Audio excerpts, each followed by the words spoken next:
Good morning, Clive Enover, business strategist here for another Monday morning motivation session.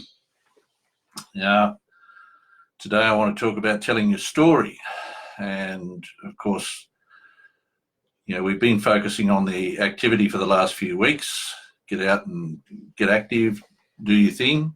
But part of being active, of course, is telling your story.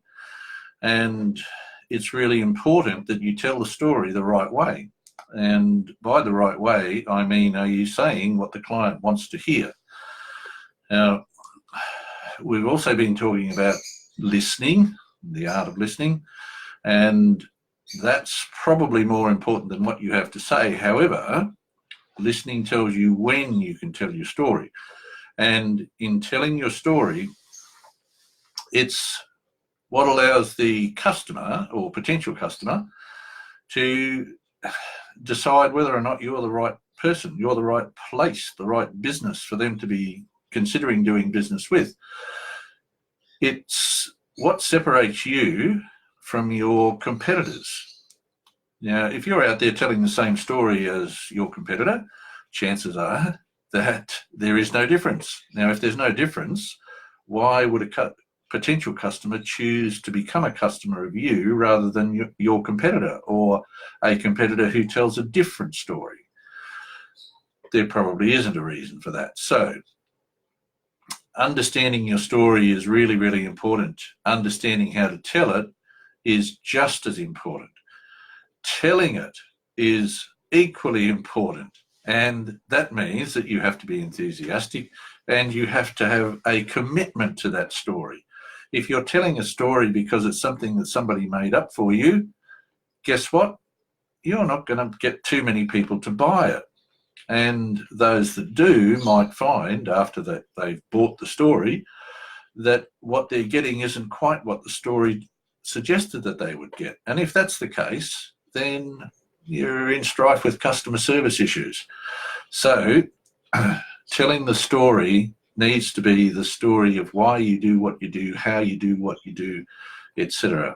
And this can actually take quite a bit of time to figure out. But once you figure it out, it makes telling the story really easy. It also takes care of a great deal of your motivation. Now, across the time of these Monday morning motivation sessions, I've also talked about motivation and how perhaps motivation is not what you want to be looking for. Perhaps what you want to be looking for is the inspiration that caused you to start in the first place. Because inspiration, in my view, is not a momentary thing that vanishes. It's something that happens and should stay with you. Because if you're inspired to do a particular thing once, why are you not inspired to do it again? Why wouldn't you just keep doing it? And in just keeping doing it, being inspired, that's going to help with that enthusiasm. It's also going to help with that commitment to the task. You're going to be able to tell your story, have people accept your story, believe in you as the person with whom they can do business and achieve their result. Because remember, it's all about them. Yes, you've got to have the right story, but the story, whilst it might mention you, has to be all about them.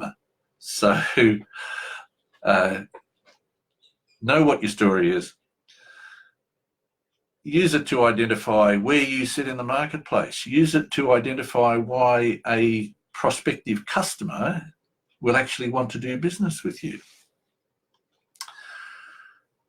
And to borrow a couple of lines from Camelot, ask every person if he's heard the story and tell it strong and clear if he has not. And that's probably about as good advice as you can get about the story that you tell. You tell it strong and clear. And if that story is coming from a place where you found your inspiration, it's probably not going to be difficult to have people accept that story. So, tell your story. Tell your story proudly. Be enthusiastic about it. After all, it's your story. And don't try comparing yourself to others. If others have a different story, others have a different story. They don't necessarily have a better story. They don't necessarily have a worse story. They just have a different story. Your story needs to be your story, and it needs to attract the customer that you want. If you find yourself not attracting the customer that you want, chances are your story is doing that for you. So have a good look, figure it out. If you can't figure it out, get help. Where do you get help? In the text beside this post, you'll find a link to lots of articles on storytelling, business growth, etc. So for now, let's just go out and have another great week. Enjoy.